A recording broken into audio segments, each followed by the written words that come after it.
After spending the last week in America's big cities, I head into the country's heartland.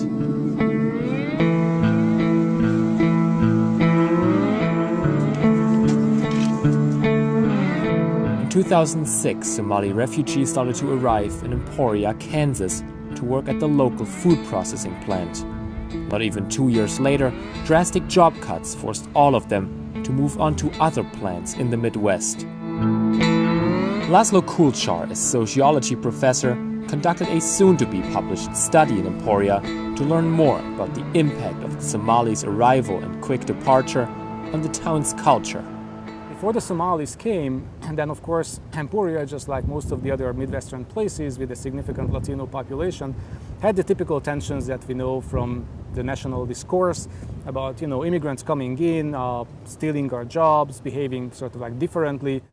After the Somalis, the Latinos were put in a much better light and suddenly turned out to be hardworking people who were sort of like tried their best to integrate into the community, whereas the newcomer Somalis, because of the striking cultural differences, were seen as people who did not want to make that decision. A close-knit community in a foreign place, the Somali refugees used a local restaurant as a gathering place, irritating locals already concerned with the newcomers. So in many cases what happened is that they sat outside a cafe just like minding their own business, and then of course people driving by or passing by were sort of like surprised to see them and sometimes upset, because if you see a bunch of people with different cultural backgrounds sort of like gathered together seemingly doing nothing, then this could be suspicious for some people who are not accustomed to that kind of diversity. At the Flint Hills Community Health Center, nurses Renee Hively and Laurie Torres tell me that 70 Somali refugees looking for care quickly turned into 1,500. So it did impact us as far as staffing. We had, numbers grew, 10 times over, and we didn't have the funding to hire additional staff to be able to support the new community members.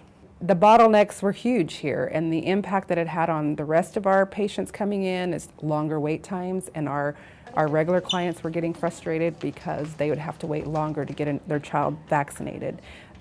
Fear of having to sit in our waiting room from our patients in the community was something they feared, because they didn't know if they were carrying disease and what were they going to get. So we had to really educate the community on that aspect. We were able, between work and personal connections, to get to know quite a few of them, and that made us more comfortable, and it made them more comfortable too. And as quickly as they came in, they left just as fast. And so that was a little bit disappointing, I think.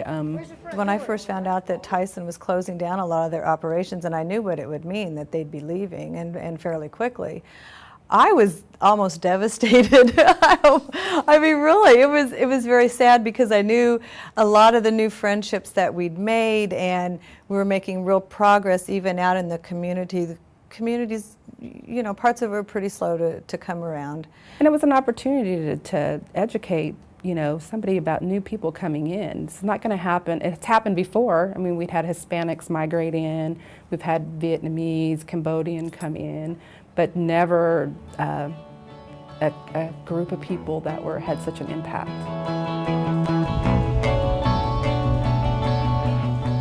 I leave Emporia and drive west towards Garden City, where some of the Somalis found a new home. Having a long history with refugee settlement, I want to find out how Garden City deals with the issue of integrating an unknown culture into its community.